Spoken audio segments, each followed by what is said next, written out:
Good morning, good afternoon, and good evening to whoever watches this video.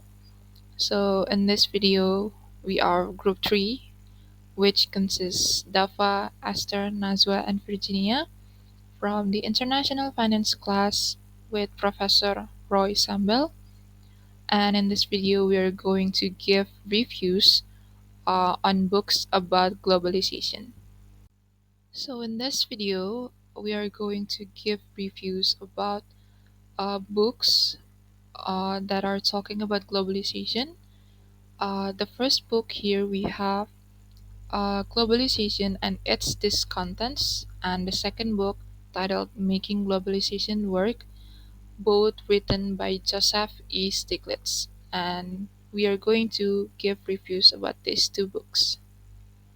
For the first book is Globalization and its Discontents, Reverse Type. And for the chapter 1 is The Failures of Globalization.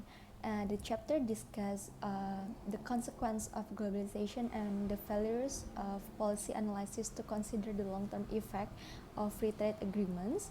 And it highlights several key issues that have contributed to the decline of the middle class in the United States and other advanced countries. The first one is market failures, imperfect competition, dynamic comparative advantage, exchange rate manipulation, weaker bargaining power, managed trade, technology and globalization, and the last one is trade agreements. And this chapter argues that the consequence of globalization have been negative for the middle class in the United States and other advanced countries, and that policy analysis have failed to consider the long-term effect of free trade agreements.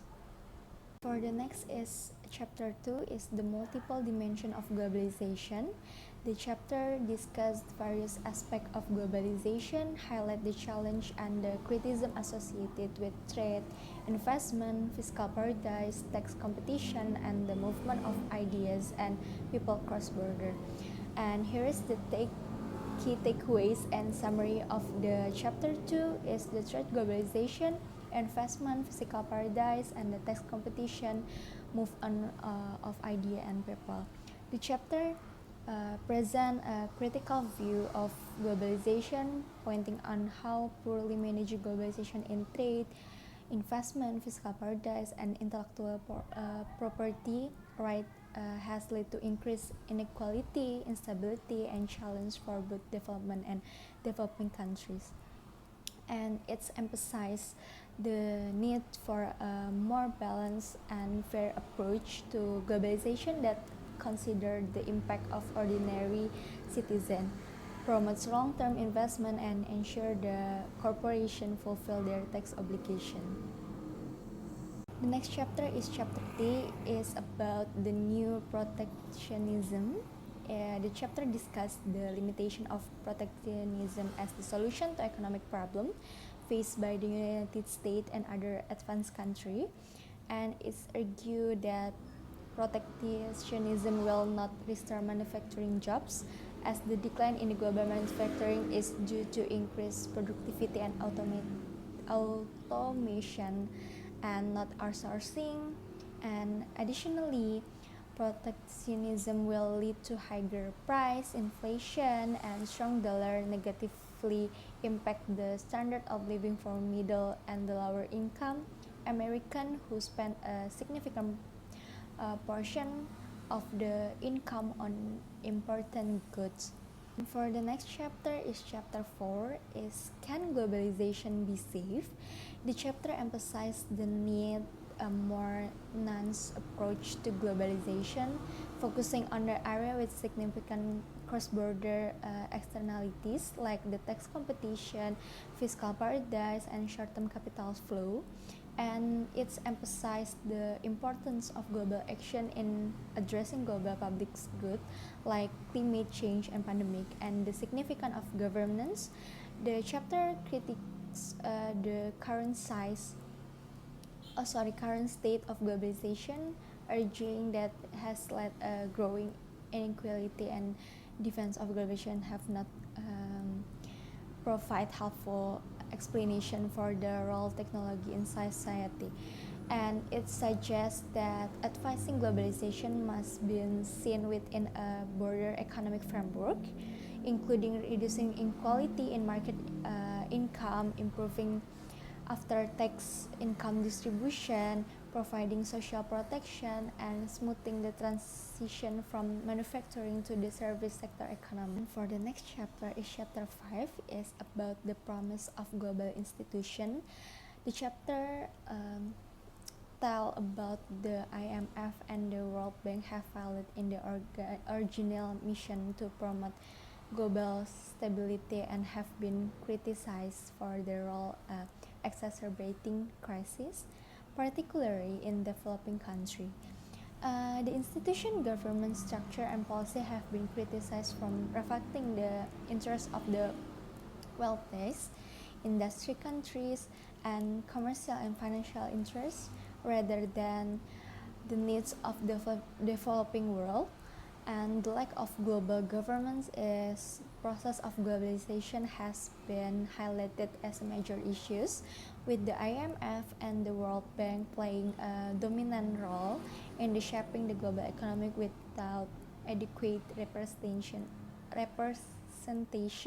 or accountability. Next chapter is chapter 6 is about the broken promises. The chapter begins with the author first day as the chief economy and senior vice president of the World Bank, and where he is struck by institution mission to eradicate poverty, and he contrasts this with the International Monetary Fund or IMF, which is focused on maintaining global stability, and it is often criticized for its role in perpetuating poverty. And the author highlights the difference in the approach of two institutions, with the World Bank having a more decentralized and community-based approach, while the IMF is often seen as imposing its policy for over with fully understanding the local contents. Chapter 7 is about the freedom to choose. The Washington Consensus, a set of economic policy advocate for the by International Monetary Fund or IMF and the World Bank, was based on the three main pillars: is fiscal austerity, privatization, and market liberalization. And this policy were initially designed to address the economic crisis in Latin America in the 1918 and 1990, but their implementation was often flawed and led to united consensus. And fiscal austerity, privatization, market liberalization, criticism of the Washington Consensus, lessons from the Washington Consensus. The Washington Consensus, while initially designed to address economic crisis, was often implemented in a way that led to united consensus. And the IMF, the World Bank, must learn from this experience and adopt a nuanced approach to economic policy on the balance the need for fiscal discipline, privatization, and market liberalization with the need for social equality and sustainable growth. And the next is chapter 8 about the Eastern Asia crisis. IMF response is Asian financial crisis, advocacy for capital market liberalization lead to currency speculation. Policy like closing banks in Indonesia depends on recession, alternative strategy for employment, and expansion monetary and fiscal policy with debts restoration and policy had long-lasting effect to reducing short-term income, and EMF sensitivity operation and Western influence contribute to failure. This chapter 8 focusing on the East Asian crisis, some in Indonesia and other country. Uh, and next is chapter 9, The title is Who Lost Russia. This chapter explore the transformation about the communism to capitalism, from the Uni Soviet into the Russian right now, focusing on contrasting strategy of shock therapy and gradualism in post-communism, communist country. The shock therapists supported by the U.S. Treasury and IMF advocate rapid reform of the Russia right now, and other uh, other country that separate from the Uni Soviet. Advocate rapid reform while the gradualists believe in more measurement approach. The failure of shock therapy, including economic collapse and political corruption. This is highlight the wisdom of gradualism in the managing transition to market economy. This key aspect of the transition is the face of challenge due lack of capital and high interest rate. The rapid pace of reform led the hyperinflation, wiping saving and hindering economy. Revitalization in Russia exploited privation, leading the wealth accumulation and economic distortion. And the chapter 10, the title is Unfair Trade Law and Other Mischief. So for this chapter, we talking about the International Monetary Fund or IMF and the United States playing a significant role in the Russia economy during 1990s. Under Cuba leadership, the IMF and the U.S. Treasury were criticized for their close involvement with the Russian government, which was seen as promoting the interests of wealthy of the average citizen. The extent of corruption was known, but it was ignored by US and IMF. The West long-term interests would be have better served if they had support the democratic process and support young and emerging leaders against the corruption. The lack of open debate about Americans' Russian strategy at the beginning of the Clinton administration mean the president was not given a chance to hear a full range of issue and the view. The police the policy of IMF and the US Treasury was not entirely altruistic. They reflected US economic interest and the ideology of the financial community.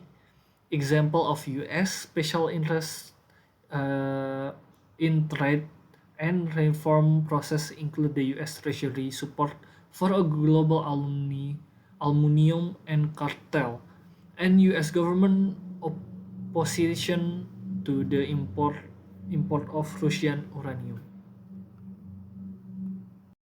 And for the chapter 11, the title is Better Road to the Market. So this chapter discuss the failure of radical reform strategy in Russia and other countries, particularly those following the Washington consensus. In this chapter, uh, this is transition process Poland employ a gradualist approach to the privilege, the privatization, the privatization, building up basic intuition of market economy, such as a bank and a legal system. China's China reform began with the partial privatization in agriculture, followed by two-tier price system and the gradual introduction of foreign investment and institutional infrastructure for a market economy. The chapter argued the success in Poland and China were not accident, and the IMF narrow vision and limited economy model failed to recognize the importance of the democratic support and for reform. The need the need of the need of institutional infrastructure and the danger of full capital market liberalization. The article conclude the radical reform, including the Czech Republic, has lost and that Russia must create a rule of law and attractive business climate to attract legitimate investor. And for the chapter 12, the IMF other agenda is about global economy in 1980 and 1990s. Crit- Critics argue the IMF policy have exacerbated economic problem with the fail to address poverty and inequality. The IMF approach is seen of the focus of promoting free market ideology and which can lead to market failure. For the chapter 13, the way ahead. This chapter talk about of the market and relative small compared to those government, which often see the problem rather than solution. This chapter this chapter is rooted in understanding the government can have significant impact on the economy and that in its action can either promote higher economy, establishing growth and the importance of the social uh, cohesion in economy development is also recognized as it affect economy performance stability. However, this excessively policy can lead the tur- turmoil turmoil especially when there are massive inequity. A balanced view of the role government is advocated, recognizing both the limitation and failure of market and government, but seeing the two working together in partnership. With the persist nature of the partnership among countries based on the stage of political and economic development. And now moving on to the second book that is still written by Joseph Stiglitz, Making Globalization Work. So the book started with people being discouraged and being pessimistic on whether globalization can actually bring advantages and benefits to a lot of people because, well, yeah, globalization is promising, it brings benefits and several advantages to some countries. The book mentioned China, for example, but it is just like the two sides of coins. They also it also brought several negative effects, specifically to the developing countries like the African countries, Latin America, and Russia. And also because globalization is shaped by political intervention. It's not just purely technology nor economical. And other effects, side effects, especially negative impacts that globalization has brought is our wage depression and the increasing rate of unemployment. That is really bad. However, despite all of these negative side effects that globalization has brought us, Stiglitz remained optimistic that globalization, if being done in the right way, can actually give a lot of benefits and advantages. How? Well, we can start it by reshaping our mindset. So, in the chapter 2, The Promise of Development, Stiglitz mentioned one party or institution that plays a lot of vital role in developing an actual country. Who is that? Well, it's government. You see in this picture that we want to have this ideal globalization state or country. But in order for us to reach that, we have to have, firstly, an honest and full of integrity government. Why?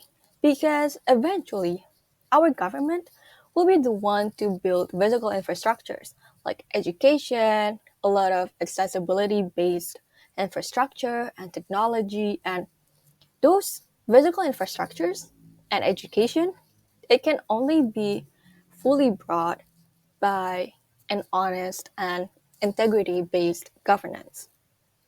So, once we are having that, and we have acknowledged of the importance of government, then we can continue to liberalizing our trade fairly. So how do we do that? Again, government is being heavily emphasized by Stiglitz. So he mentioned that in order to make the trade fair, the government needs to institutionalize development-focused trade agenda, and they can actually do that through the help of legal justification and negotiations because, again, political intervention shapes globalization. So, making trade fair and ensuring that government plays its role fairly and in justice are the starting point to make globalization work, which leads us to the fourth chapter, which is patents, profits, and people. Now, some of you guys might be thinking, what's the need of pattern with globalization? Like, how does these two variables correlate with each other?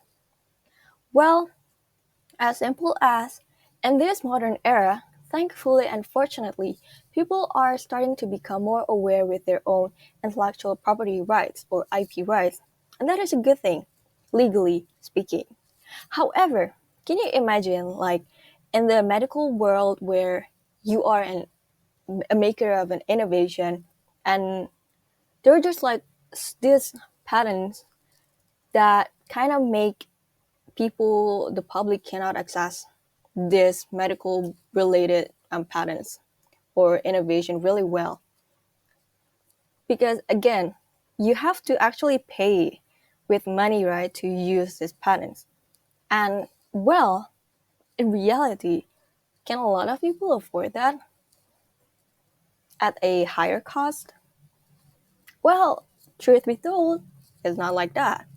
So, Stiglitz mentioned that the only way to balance these two out is to simply balancing the amount of patents right with the accessibility of these patents or innovation to the public to ensure that we can fulfill or we can still give benefits to the innovator, but we can also give benefit to the public. As an Indonesian, I grew up hearing that Indonesia is so rich in natural resources, and though I will not deny for some cases, but because of that, as Indonesians, we have become so lazy in making innovation and simply just growing.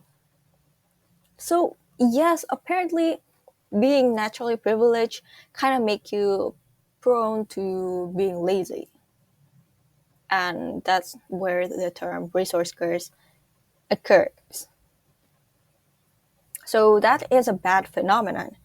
However, Stiglitz mentioned that the resource curse is not a fate, but rather a choice for the country to make. So we are still in control to redirect ourselves, redirect our country to become better and eventually make globalization work. But how? Well, they need to have a high industrial transparency to reduce corruption, reduce arms sales, and then have certification that ensure that these companies and the overall industries are moving to the right direction, and then giving financial assistance to the developing countries that are lacking, well, most of the time lacking capitals and money, and then setting up the norms to the public and to the industry itself, like to the whole parties in general, and then giving a limit to the environmental damage. Again, we are all about being green and adhere to the sustainable practices. And last is practice good environment practices. Well, we can do that by adhering to our SDG values. So that is on how we can lift the resource curse and make globalization work. So for the next chapter here we have chapter 6, which titled Saving the Planet. So the author highlights the urgent for environmental crisis caused by rising greenhouse gas emissions, such as melting glaciers and rising sea levels. And the author also gives suggestions and solutions like government control, privatization and international cooperation, anti deforestation campaigns, and a global carbon tax. The author also talks and discusses about the key events like the Rio Earth Summit and the Kyoto Protocol, emphasizing the challenges presented by the US refusal to ratify the agreement and the importance of enforcing emission reduction targets, particularly for developing nations. And lastly, in this chapter, the author also emphasizes the human activity is actually the main cause of the global warming. And the author also give predictions of the severe consequences like population displacement. And he also underscores the moral responsibility of wealthy countries to lead coordinated worldwide action against climate change. And the next chapter here we have chapter 7, which titled the multinational corporation. So the author discusses the dual role of the MNC and globalization, highlighting their contributions to economic growth, technology transfer, and job creation while addressing the moral dilemmas that they face.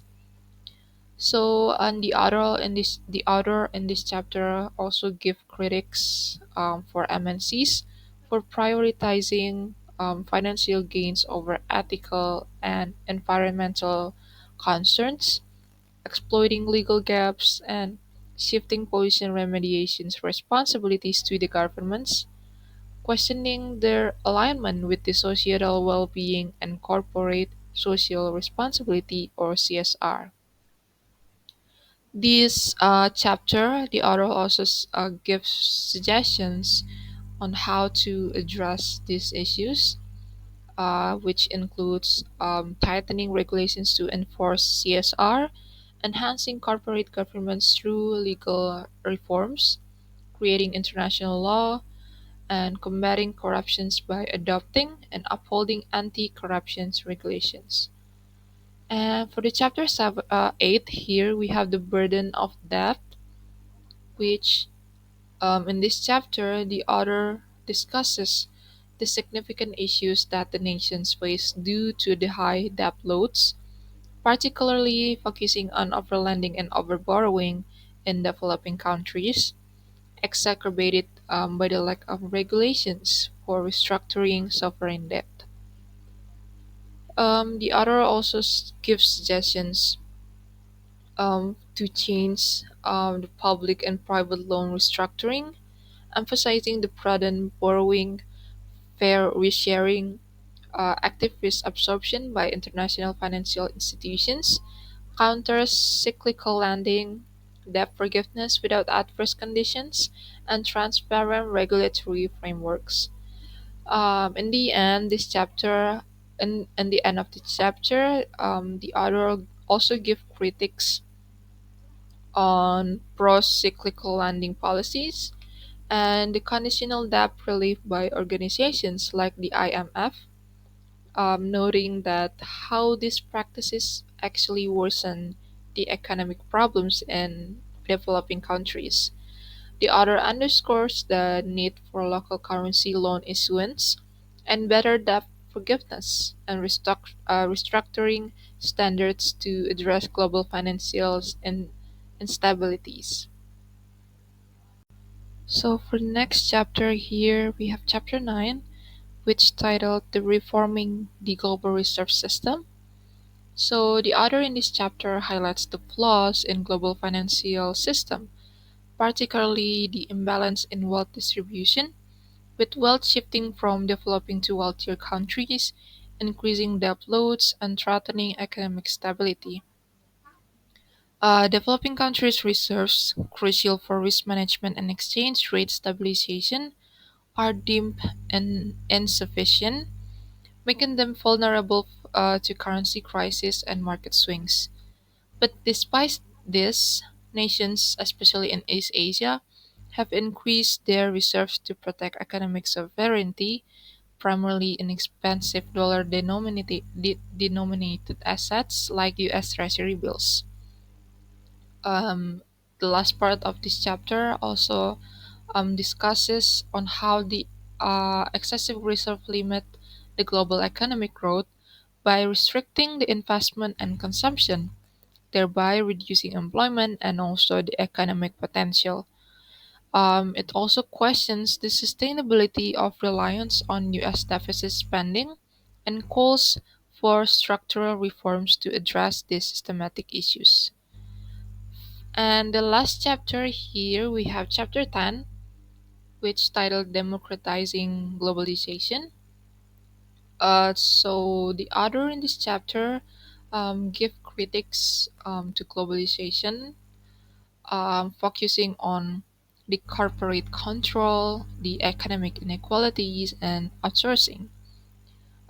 This chapter highlights the negative impacts of outsourcing on job losses and economic suffering in industrialized nations, advocating for laws to mitigate these effects and to promote justice.